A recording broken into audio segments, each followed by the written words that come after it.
This episode is sponsored by Manta Sleep. Manta Sleep makes sleep masks and sleep accessories that help you get the energy to create your best life. Head to the link in our description to get 10% off. Christmas Island is not huge. It's only 135 square kilometers, and it was uninhabited by humans for millennia, making it a biodiversity hotspot. It also has no large native predators, which can mean only one thing: millions and millions of crabs. And not just in the surrounding waters either. The island itself is home to 20 different species of land crabs. But one in particular outnumbers and outshines the rest due to its astonishing annual mating spectacle. The Christmas Island red crab's yearly migration has captured nature enthusiasts' attention for decades. But could we be partly responsible for this world-famous crab-valanche?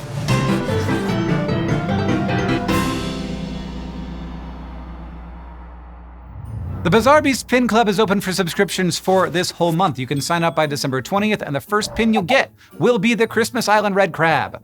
Christmas Island, named by a British East India Company captain when he spotted it on Christmas Day 1643, can be found just south of Sumatra. And the Christmas Island red crab can be found in forests all over the island for the majority of the year, not just on Christmas Day. They hide in crevices and shady spots to avoid dehydration, plus they dig lots and lots of little burrows in the ground that they close off with leaves. And those slightly rotten leaves are most of their diet, though they will happily scavenge whatever they can get their pincers on. As a result, the red crabs do a pretty effective job of keeping the forest floors tidy, often dramatically controlling plant growth in the process. And their cleaning efficiency is helped by the sheer mass of crab in play at any given time. Adults max out at around 11.6 centimeters across their shell, and their population is somewhere over 100 million.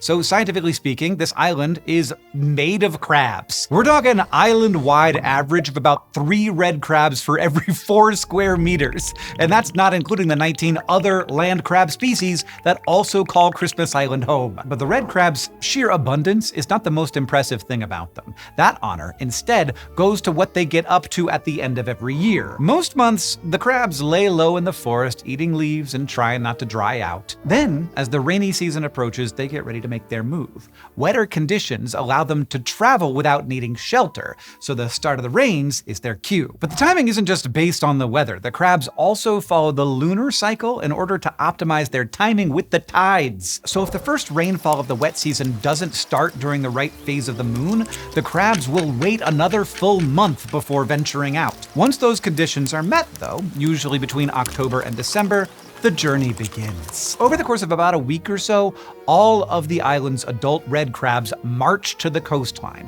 When they arrive, the males dig dens for the females and mate when the females get there. Then the males make their way back inland to the forests, while the females stay in their dens to brood their eggs for about a week and a half.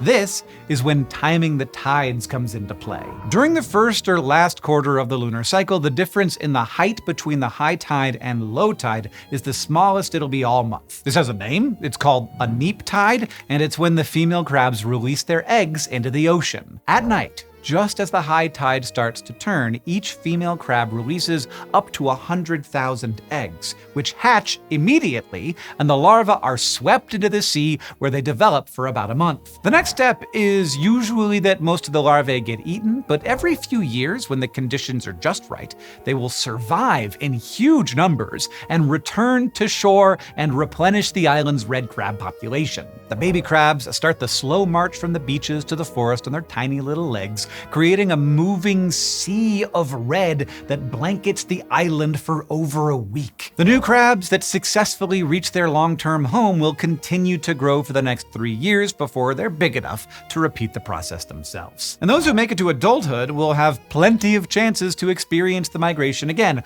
Red crabs are estimated to live for a decade or longer. But if surviving the whole ordeal wasn't enough on its own, all of this yearly crab legwork now involves a series of human-made obstacles, homes, roads, also cars on the roads. Christmas Island can be a scary place to be a crab pedestrian, which is Too bad, because there are a lot of crab pedestrians. But we have put some safeguards into place to make the migration smoother. These include selectively closing roads and redirecting traffic as much as possible, putting up barriers to guide crabs away from dangerous areas, and building a climbable bridge to help the crabs avoid getting run over. One wildlife photographer even found a way to make his car's tires mostly crab-proof. Even so, thousands of crabs die every year from human causes like vehicle collisions, so there's still work to be done in order to keep crab numbers strong. But we have to ask, was the migration always like this? Because there's a case to be made that the red crab's population explosion is actually our fault. The first recorded human visit to Christmas Island was in 1688, and the crew immediately took note of all of the crabs they saw. The robber crabs, that is. They're also known as coconut crabs. These guys are absolutely gigantic, growing up to a meter across, legs included, and they still cover the island in huge numbers today. But they aren't the crabs we're looking for. Almost 2 full centuries later, in December of 1886,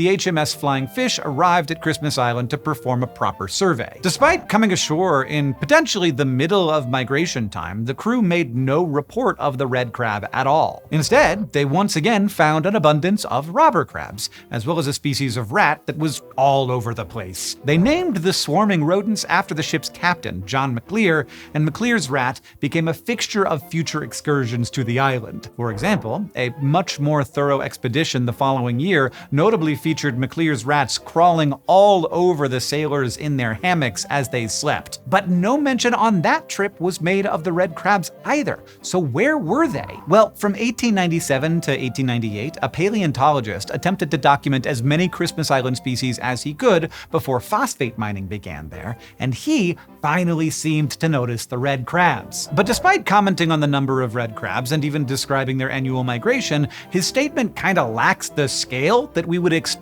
if there were nearly as many crabs back then as there are today. And sure, a lackluster account of an old red crab migration isn't exactly proof that things have changed drastically, but you'd still expect some enthusiasm in there if there were tens of millions, right? He also noted during his stay that the population of the island's other native rodent, the bulldog rat, seemed to be declining, and we will come back to that in a minute. If we jump forward in time a decade, that's when it seems like the crab ball really started rolling. In a 1908 letter home, a medical doctor living on Christmas Island wrote much more animated of the migration spectacle, concluding, "They are so thick that they are piled up one on top of another, and on the seashore they are sometimes 6 deep. I know it sounds like a fairy tale, and it is hard to believe unless actually seen." So this guy saw it. What changed? Well, the same year as that doctor's letter, the paleontologist paid a return visit to gauge the effects of human colonization on the island's wildlife over time. And he reported that conditions looked more or less the same as when he was there, except for the rats. Despite being ubiquitous across the island and repeatedly described as moving in swarms only a few years prior, McClear's rat had gone entirely extinct along with the bulldog rat. Both of these rodents were most likely wiped out by a parasitic disease introduced to the island by ship rats. It took less than 9 years. So how does this rat extinction fit into our crab story? Well, it's impossible to truly confirm now, but McClear's rat may have been one of the red crab's only natural predators. With the rats gone, there was nothing to stop the crab extravaganza that continues to this day. It might even explain why the 1908 migration was so much more attention-grabbing than those of just a few years earlier. The time of the rat was at an end. The time of the crab had arrived, and we ushered it in. The human effect on Christmas Island was acute and fast. It's an important example of just how temperamental island ecosystems are. The cascading effect of the ratpocalypse doesn't stop with the crab boom either. McClear's rat was the host for a species of flea that's now extinct, as well as a species of tick that may also be gone for good. Meanwhile, the spectacular nature of the red crab migration has led to a bunch of conservation efforts on their behalf to maintain the numbers that we, ironically, inflated in the first place. It's easy to forget that living in an ecosystem means only ever seeing a snapshot of it, a single moment in its long history. And while ecosystems of course change over time, the Christmas Island red crab forces us to ask what we should do when we're the ones bringing the changes. It's an ongoing story, and one that certainly involves a lot of bizarre beasts, including us. Sign up for the Pin Club at bizarrebeastshow.com and help keep this channel going. If you want a crab to be your first pin, sign up by December 20th. And now for some bonus facts.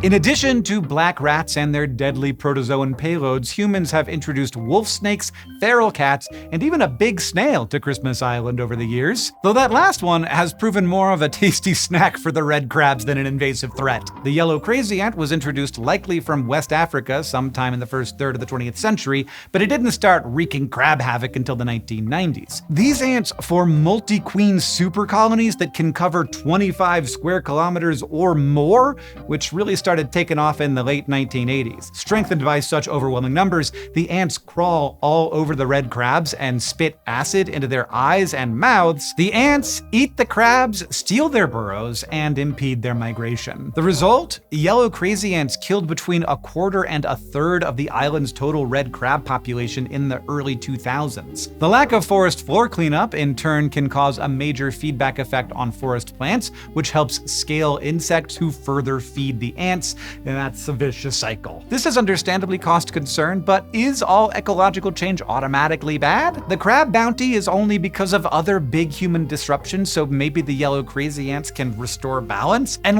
do two wrongs make a right? One research team doesn't think so, which is why they've started deliberately introducing a Malaysian parasitoid wasp to kill the scale insects that feed the ants. The initial test successfully restored ant-invaded parts of the rainforest to crab strongholds once more, and crab numbers are certainly back up in general. Still, with all the alterations humans have already brought to Christmas Island, it's hard not to feel like we're approaching a full-blown old lady who swallowed the fly situation here. All of this is just more reason to stop and appreciate the delicate balance that is island biogeography. If you have trouble getting to sleep and mentally counting endless crabs doesn't do the trick, you need to hear about today's episode's sponsor, Manta Sleep. They make the world's best sleep masks and functional sleep accessories designed to enable better lives through better sleep and regular naps. Take this one, for example, the Manta Sleep Mask Pro. With its premium feel and infinite adjustability, it's engineered to ensure a true 100% blackout for deeper sleep with zero eye pressure. I could be surrounded by hundreds of crabs right now, and I would not know it. Manta Sleep believes it's impossible to unlock your full potential if you're not getting an afternoon nap every day. And that's why a huge part of their mission is taking a stand against hustle culture and giving naps a PR makeover with their pro-nap movement. Check out Manta Sleep at the link in the description for 10% off your order, and then take a nap.